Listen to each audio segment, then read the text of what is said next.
Hey, decision makers, this is the SDA Bible study for Thursday, January 21st, 2021. And so here we go. Gloom of the ungrateful living dead. Gloom of the ungrateful living dead.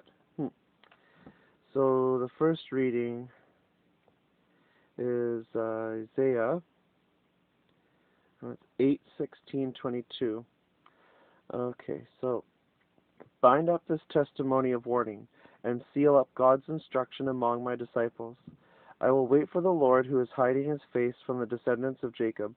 I will put my trust in him. Here I am, and the children the Lord has given me. We are signs and symbols in Israel from the Lord Almighty who dwells on Mount Zion. The darkness turns to light. When someone tells you to consult mediums or spiritists who whisper and mutter, should not a people inquire of their God? Why consult the dead on behalf of the living? Consult God's instruction and the testimony of warning. If anyone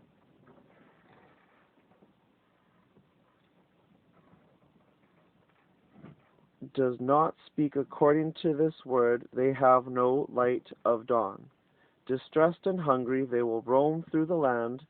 When they are famished, they will become enraged, and looking upward will curse their king and their God. Then they will look toward the earth and see only distress and darkness and fearful gloom, and they will be thrust into utter darkness. And there, I don't think they mean fearful gloom, they mean like a scary gloom, just from what fear can mean, and it's reverential awe. So anyway, yeah, so when they say they're king, I mean, obviously it can be a queen, because it's just how it could be. So there's, because there's like king lowercase, right? So we'll curse their queen and their God. That sounds like a bad combination to curse. Just saying. Anyway, let's see where we're at here. So, read the above passage. Check. What is it talking about? What has this to do with King Ahaz? Summarize the ideas. So, what I have is keep these words in your forefront of conceptualization. Check in with yourself and be sure God is your guide. What would God want me to do? Ahaz was not acting from love because he was not checking in with God. When people go too long not checking in with God, they turn to cursing him out. And apparently they're king or queen. And, well, we all have choices to make. So that's that part. So what do these texts say about the occult? And this is new territory, or I don't want to use that word, it's controversial. Territory, provincial. Anyway, the whole list of definitions of things sometimes is interesting. Anyway, so this is Leviticus 20:27. A man or woman who is a medium or spiritist among you must be put to death. You are to stone them. Their blood will be on their own heads. No killing is my standard. Anyway, I'm sure there'll be a better explanation later on. Anyway, yeah. So this is Deuteronomy 18:9-14. Occult practices. When you enter the land the Lord your God is giving you, do not learn to imitate the detestable ways of the nations there. Let no one be found among you who sacrifices their son or daughter in the fire, who practices divination or sorcery, interprets omens, engages in witchcraft, or casts spells, or who is a medium or spiritist, or who consults the dead. Anyone who does these things is detestable to the Lord. Because of these same detestable practices, the Lord your God will drive out those nations before you. You must be blameless before the Lord your God. The prophet, the nations you will dispossess, listen to those who practice sorcery or divination.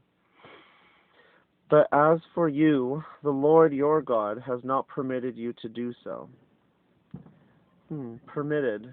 And the phrasing of things sometimes is interesting. So what do these texts say about the occult? These texts say the occult is very bad and worse. This is my interpretation, is that magic is not consensual. Santa Claus, is not love and is not scientific. A waste of time in effectual fiction is not healthy. Fully Santa Claus, as practiced in this society, is only a lie. I mean, a pandemic started, so I guess there are too many bad choice choosers. I mean, the ungratefulness that it's a horrible projection in a cycle. These poor defenseless children, they're like, oh wow, Santa Claus gave me something. I mean, and they're growing in it. Oh, it's just sick, because they're thinking, Mom and Dad give me everything. And then all of a sudden, oh, Santa Claus gives me, a new option. Oh, okay. But it's a false option. And it's just, the whole thing it's not good. Anyway. So, look around at your own life, at the influences around you. In what subtle ways are you exposed to the principles behind the occult and various manifestations of spiritualism? And even if you can't totally avoid them, what can you do to minimize their influence upon you or your family? But one must believe in Santa Claus. One must believe Santa Claus alleviates suffering, and to not believe this in this society is a devastation. So that answers the question, in what subtle ways are you exposed to the principles behind the occult and various manifestations of spiritualism? Oh, just the worst person doesn't lie to a child that this old man is going to deliver them on their behavior because he's watching you at all times. It's just, I don't know, I mean, if they want to even talk about a country watching people from satellites, at least that's real and scientific, potentially. I mean, who knows? I mean, there's that science where they look at the vegetation around specific, what used to be there. These satellites, and they bounce the rays or whatever, and then they see vegetation around a perfect square, and they're like, I think there might be a building there, or was at some point. Anyway, all kinds of things. So this part where it's like, and even if you can't totally avoid them, what can you do to minimize their influence upon you or your family? I can choose not to lie. I mean, a person who's like, obviously a child, potentially, I mean, it depends on the situation, it's like, oh, Santa Claus brought me something really good, and go, I hear you. That doesn't mean you agree. It's just that you literally hear them.